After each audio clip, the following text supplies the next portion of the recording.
All right. We're going to do two movie plots. We're going to do Parental Guidance and The Incredibles 2.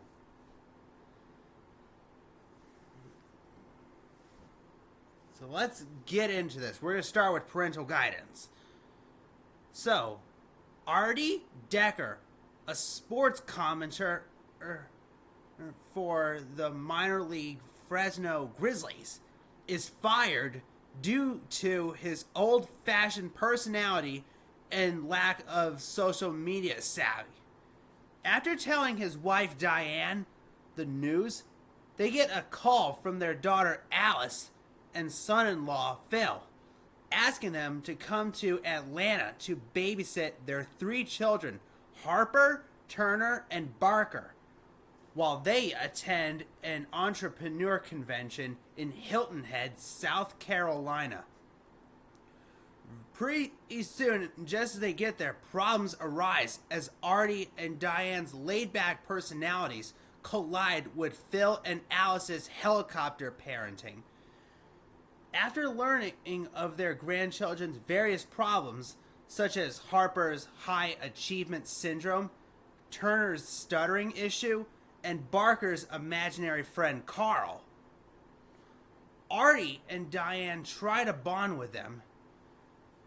And then Alice returns home early when her boss gives her an assignment to redesign their website for the X Games.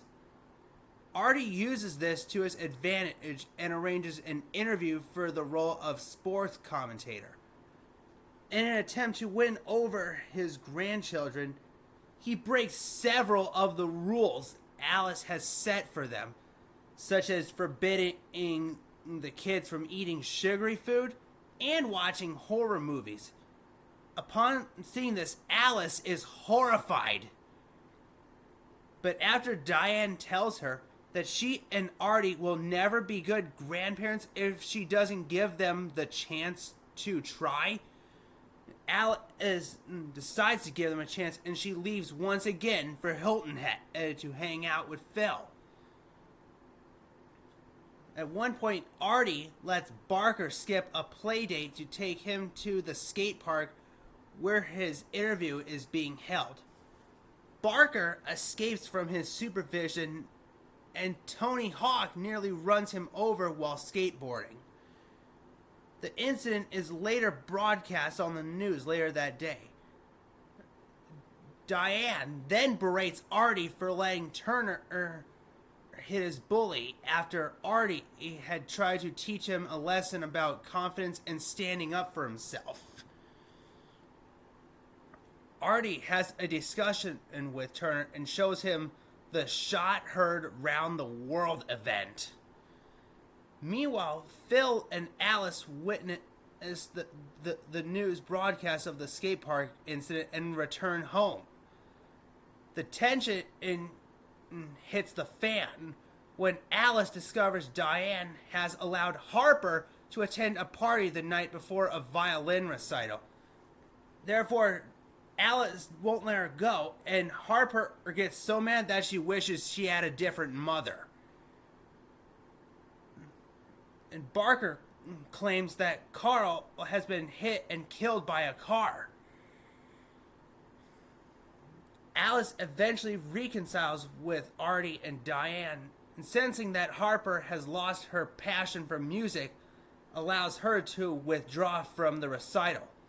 Turner takes her place on stage and overcomes his stutter by reciting the commentary from Shot Heard Round the World. Afterwards, Artie and Diane successfully reconnect with their grandchildren, and Artie takes up a new job as a commentator for an Atlanta Little League baseball team. And Turner helps him out. Alright, now we are going to do The Incredibles 2. I've done the first one before. Now it's time for the second one. So, the Parr family, better known as the Incredibles, and their best friend Lucius Best, aka Frozone, battle the Underminer. So this movie starts off just as at the part of when the first movie ended, when the Underminer showed up. So the superheroes prevent the villain from destroying City Hall, but are unable to stop him from robbing a bank and making him escape. The lukewarm success and massive property damage prompt the government to shut down the superhero relocation program, ending financial assistance for the supers. Violet, its classmate and love interest, Tony Reidinger, discovers her superhero identity. Agent Rick Dicker accidentally erases Tony's entire knowledge of Violet instead of just this incident. That soon became a mistake. Wealthy siblings, Winston and Evelyn Endeavor, who run the telecommunications company DevTech, propose secret missions to Helen, aka Elastigirl, and Bob, better known as Mr. Incredible, and Lucius. These are to be recorded and broadcast in a movement to regain public trust in superheroes. This came to plan when Winston and Evelyn's parents got caught in a break-in. Their father got caught in the break-in, and he tried to call for superheroes for help, but they wouldn't answer, so he got shot and killed. This prompted Winston and Devin to create this organization and take over DevTech. So Winston chooses Helen for their initial missions, as she has caused the least property damage.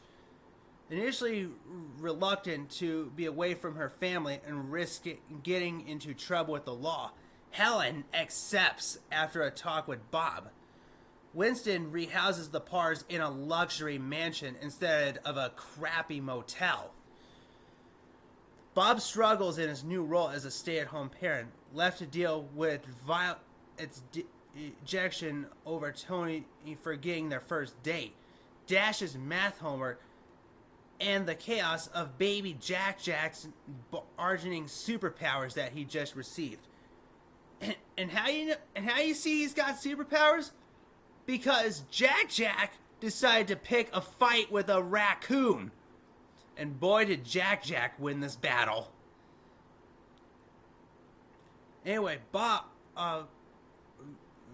suppresses envy for Helen, and at Lucius's advice calls on Edna Mode to babysit Jack. Meanwhile, in the city of New Erebum, Helen encounters the supervillain Screenslaver, a hacker who can perform hypnosis through any screen. After preventing him from destroying a crowded hover train and thwarting his assassination attempt on an ambassador, she tracks his signals and infiltrates his base, defeating him. She unmasks him only to discover a disoriented pizza delivery driver who is bewildered at his detainment. At a party celebrating Helen's success, Winston announces a summit of world leaders to legalize the supers on live television, hosted aboard his luxury hydrofoil yacht, the Everjest, and attended by all supers coming out of hiding. Helen realizes Screenslaver lured her into a decoy double, and the pizza delivery driver was under the control of hypnotic goggles that shows the same hypnosis display that was shown on the screens.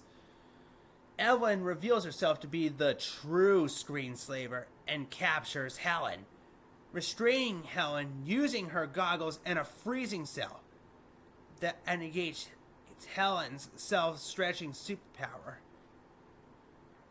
Evelyn blames the society's over-dependence on the supers for the deaths of her and Winston's parents, as their father was shot by the burglars after the newly outlawed supers Phyronic and Gazer Beam did not answer his calls for aid.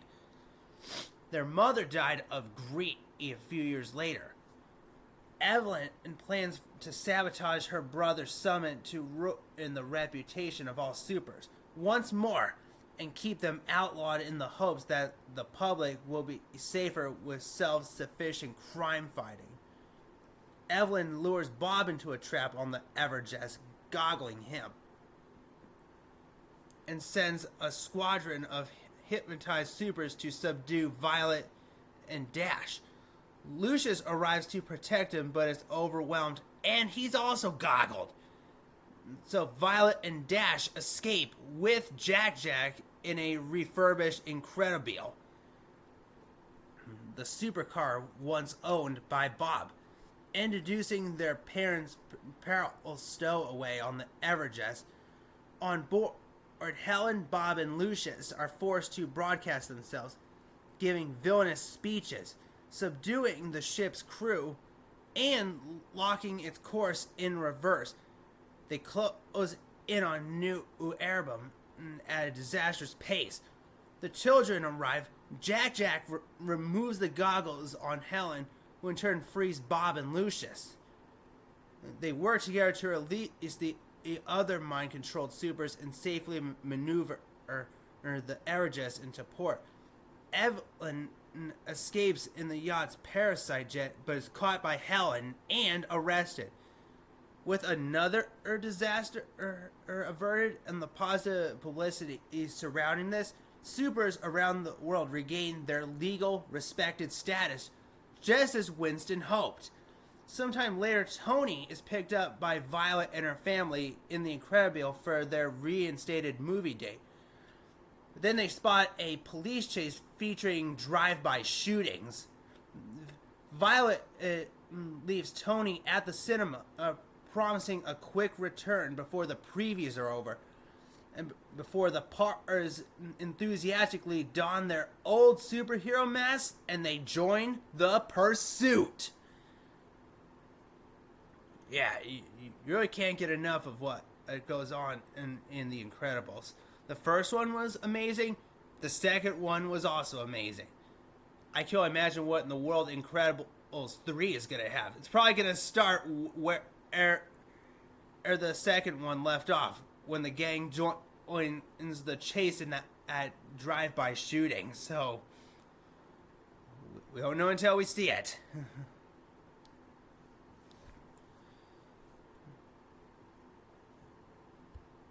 But anyway, thank you for watching this, and peace out.